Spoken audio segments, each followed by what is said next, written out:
gente, tudo bem? Mais um Entretanto, que trata das coisas do Brasil e do mundo à luz do direito de maneira descontraída. Hoje nós estamos falando aqui de novo do caso João Alberto, que tem tido grave repercussão, enorme repercussão, e é um balaio de detalhes, contém um balaio de detalhes, todos eles importantes da gente analisar aqui juridicamente com essa brevidade que também é característica do programa. Bom, muito disseram, os advogados dos agressores disseram que se trataria de legítima defesa. As imagens mostram, primeiro, um soco do João Alberto, depois, durante a tentativa de contenção, ele continuou o tempo todo agressivo. O tempo todo agressivo. João Alberto só vai finalmente cessar a agressividade dele quando ele é colocado de bruços no chão. E é neste momento que ele é assassinado.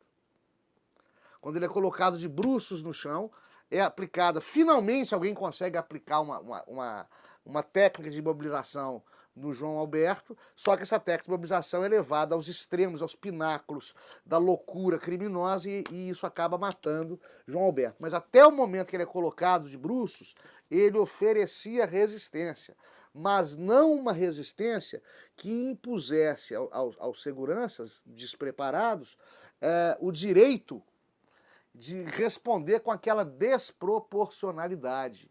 Eles bateram muito, agrediram muito, eles estavam em dois e eles deveriam ter contido com técnicas de imobilização utilizadas com moderação aquele cliente, né, corajoso, destemido, incômodo. Ele deveria ter sido contido com técnicas de imobilização, sem agressão inútil, desnecessária e, sobretudo, desproporcional.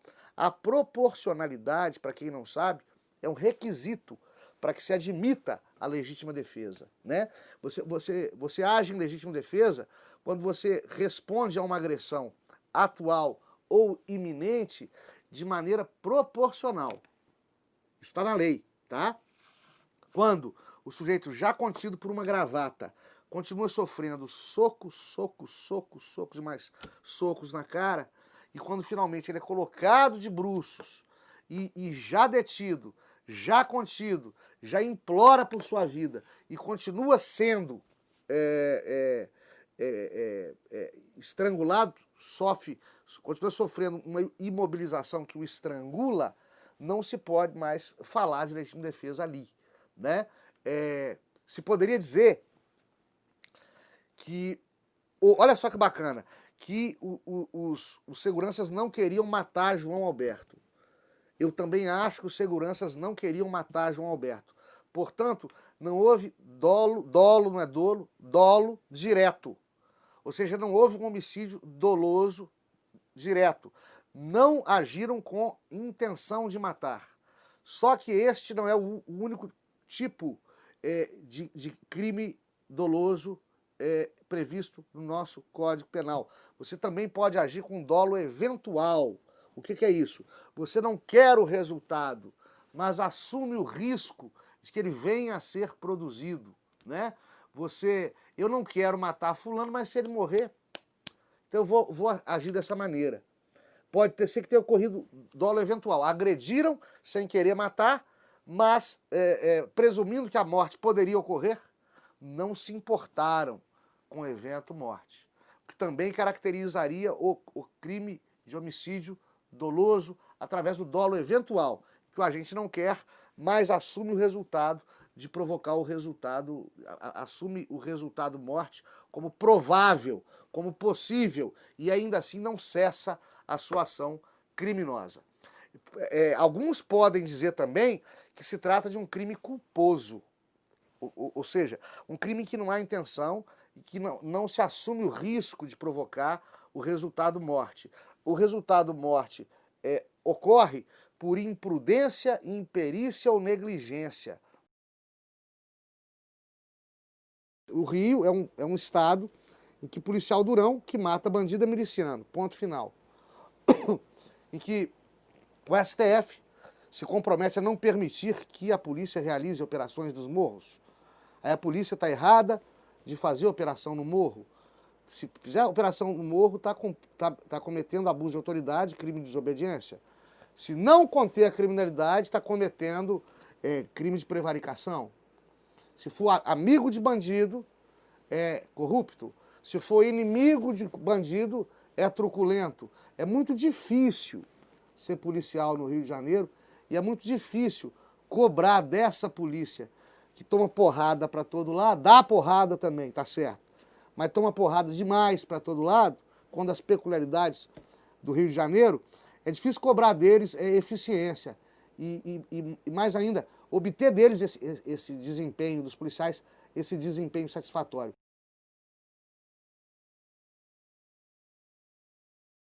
Como é perigosíssimo atacar o Brasil como se ele não estivesse cuidando de sua crise ambiental. Crise ambiental não há. Há desmatamento, há queimada, é o período mais seco do ano. Isso aconteceu todo ano. Mas este ano, como o presidente da República não agrada a muitos lá fora, como ele não agrada a muitas mídias aqui dentro, há muitos veículos de comunicação aqui dentro, estão batendo na Amazônia, batendo na Amazônia, batendo na Amazônia, batendo na Amazônia. Sempre morreu tuiuiu, sempre morreu onça pintada, sempre empretejou o céu, sempre teve queimada. Mas como? A crise econômica não derrubou o homem, né? A Covid não derrubou o homem. Rachadinha, Fabrício Queiroz não derrubou o homem. Estão tentando agora com a crise ambiental, né? É muito mais barulho do que qualquer outra coisa, né? E o que eu quero alertar vocês é que lá fora eles dizem que a nossa Amazônia brasileira, o próprio nome já diz, Amazônia brasileira. Lá fora se diz que a Amazônia brasileira é de domínio internacional. Querem nos retirar o futuro dessa região. Se não for povoada, se não for explorada, se não for cuidada e se não for vigiada na defesa da nossa soberania, o futuro da região amazônica é se despregar do território brasileiro. Tomem cuidado com isso, tá? Há evidentes exemplos históricos na própria América Latina de áreas que não foram cuidadas e que acabaram partilhadas, criando novos territórios, novas soberanias e independências. Ou seja, violando e vilipendiando a integralidade do território nacional, de diversos países, tá? Cuidado com isso aí.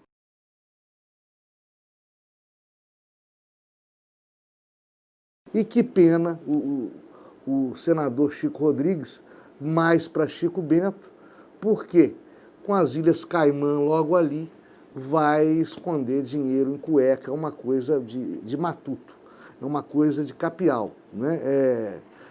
Seria um xiste se não fosse mais uma representação lamentável e absurda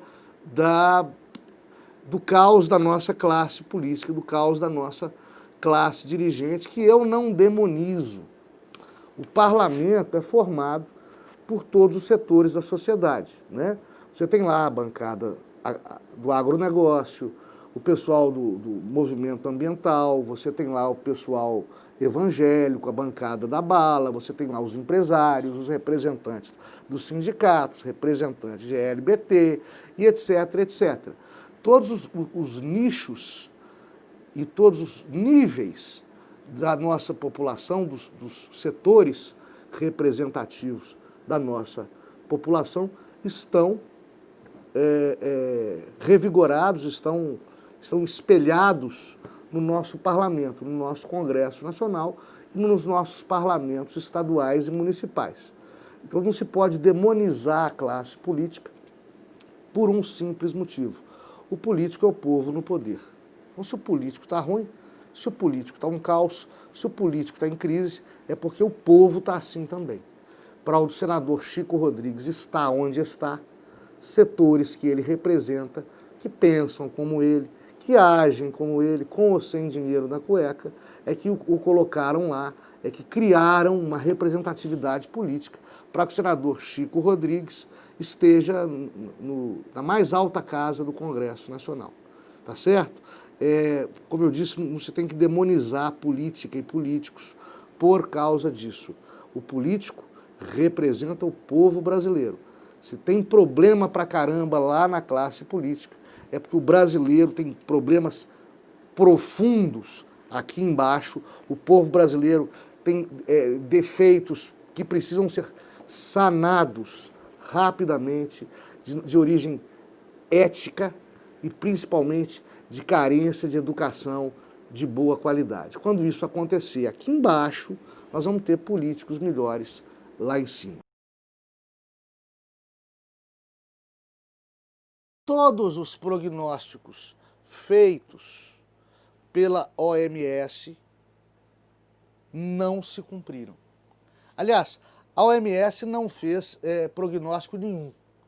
O receio do Sr. Tedros Adhanom, o receio do Sr. Tedros de ofender camadas sociais, de afetar soberanias, de criticar governos, de ferir essa praga que é o politicamente correto, fez com que a OMS, do Sr. Tedros Adhanom, agisse com medo, com receio, a tal ponto que ao invés de informar, criava hesitação e suspense, criava incerteza e dúvida. Tanto que ninguém mais está ouvindo a OMS.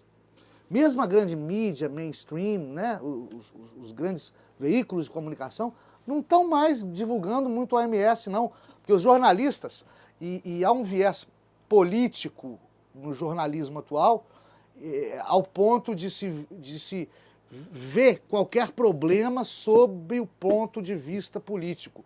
O que eu não sei se é bom. Às vezes me cansa um pouco. Mas mesmo a classe jornalística de hoje, politizada, às vezes exageradamente, viu que daquele mato não sai cachorro, não. Ali não dá para fazer lenha, não. Porque está muito difícil crer em informações que vêm da Organização Mundial da Saúde, quando a Organização Mundial da Saúde, ao invés de prestar informações, o que faz é espargir, espalhar e pulverizar para nós as suas dúvidas. Esperava-se da OMS um guia nessas águas turvas dessa crise pandêmica. O que nós ganhamos foi o urucubaca. A OMS o tempo todo falando que vai dar errado, falando que vem segunda fase da Covid, falando que vem segunda onda da Covid, falando em 14 meses para a vacina. A vacina está aí.